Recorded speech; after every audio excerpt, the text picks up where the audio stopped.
Alright, hello Exile, welcome to my today videos about PoE. And in today's video I'm gonna show you guys my new upgrade on the Hexblast my Sanctum Runner.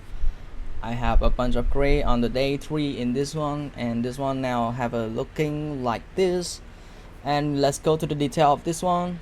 Armor chest. The before we got a very bad armor chest, and today we have a good one with the Covenant. So with the Covenant, you're gonna have added chaos damage like level 39, so which is pretty high, right? So added chaos damage to your spell, but it's gonna cost you life instead. So you need to use the life flask on time to get yourself ready and not die in hits from the rare monster, some monster on the room. Also in boss room too, you need to play it carefully. But when you get used to it, so it's not gonna be a big problems. It's just a good upgrade for the build. And the next one is about I'm changing to the new boost, which is gonna gives you more movement speed if you not get hit. Ideally you not get hit because you kill monster before the monster can kill you, can hit you. So ideally you got more movement speed, so 42% movement speed is pretty nice. And yeah, some resistance and some strength, so we can sustain the strength and dex. And also I changed to the new gloves. This gloves gonna gives you like more damage against chills enemy, because chill enemies gonna get chilled by the curses we have here. And also we have cold expo on hit, so it's gonna penetrate like 11% more of cold resistance on the enemies. And also we have increased damage during any flask effect. In this gloves, the upgrade is not about the damage, it's about the penetrate. So the penetrate is the core thing of these gloves, because it's gonna give you more damage via that penetrates. When you see the flat damage, it's not much different than the before, but when you see the penetrate, you're gonna see the difference. So it's more penetrate and more damage, like I have here. And I have a new belt. The previous belt is just trash. This one is way better. You got more micro speed, you have some good resistance, some life and some mana. And yeah, I changed the new Exile to crit multi and some spell damage. Ideally you're gonna have 4 modes can be used, but this time I only have 3, which is I feel like it's gonna be fine. It's fine to use, so just leave it like that. And I have a new flask, which is I think is could be good if you don't have enough money to invest into a anime guardian which have kingmaker. So you can try to use this flask. Try to press it on time when you kill the unique monster, some rare monster. If you feel like struggling with damage, you can use this flask. It's going to give you a defensive layers, like with 200 ward is not that much, but it's not that so less. It's still a defensive layers. And also it's gonna help you have cooling strike. This one is the core thing of this flask and why I'm using it. And I'm correcting it by using when an adjacent flask is used. So I only need to press the mana flask and the movements flask, and this flask gonna activate at the same time as I'm gonna show you right here when I'm clicking this. So 3 flasks is active, so you only need to press 1 button during the room running. So when you run through the room, you're gonna get the flask always, as always, if not throwing too much mine. And this flask is gonna be used in boss room, and this flask gonna be used when you get low life, because when you're throwing too much mine, you're gonna see our life will get low, and you press the flask, it's going up. And in the trap room, you're gonna use this one. You're gonna use Searing Bond instead of the Wither Totem we had before to avoid the hit from the fireball or something.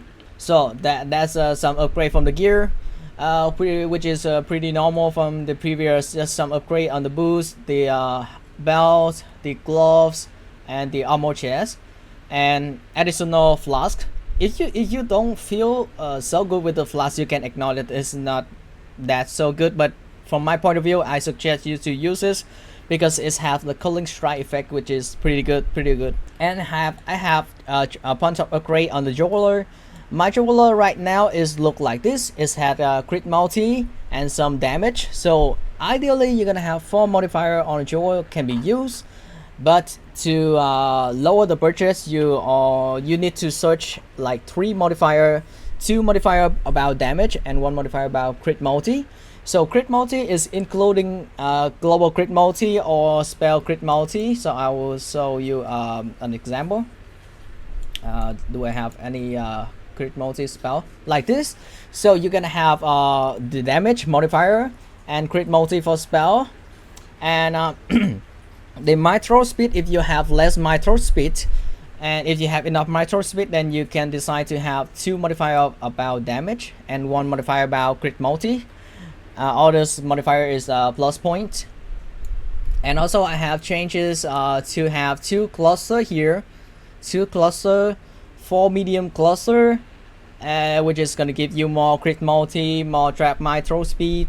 Yeah, and I have every jeweler in my build right now. It should have at least 1 modified damage, or maybe 2 modified damage and 1 modifier about mitral speed or crit multi.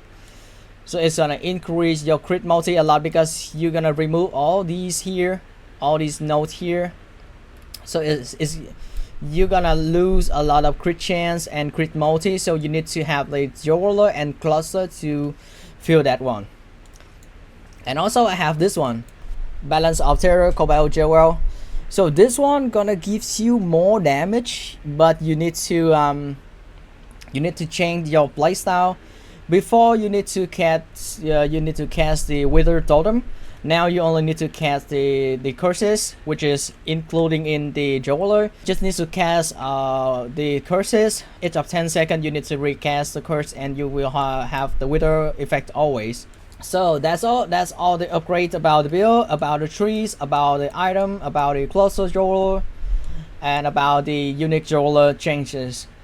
And from this version, I think you can have the smooth running with Sanctum level 83 with 1 maybe 2 bad modifier, because with bad modifier you're gonna spend more time on bossing room and you need to play it carefully. You need to go around like 2-3 rounds to avoid the hit from the bossing. The upgrade is finished at the end of the day 3, so it's like 3 days Sanctum farming and upgrade to the end of the day 3. I got the gear like this and I can run through Sanctum level 83 so smoothly. So I can do it, you can do it. And I think this one is close to the end game upgrade. End game upgrade is gonna be a charges belt, which is gonna give you absorb charges, and also the Relicas, and also the Void Battery, and the Malachi Seal Brotherhood Amulet. And that's all the very end game update. If you want to have the endgame version, I will make you guys the buff at the down below in the description. And if I'm missing something or say anything wrong, please note down comment and let me know about that. And that's all. Thanks for watching and see you guys in the next video. Bye bye.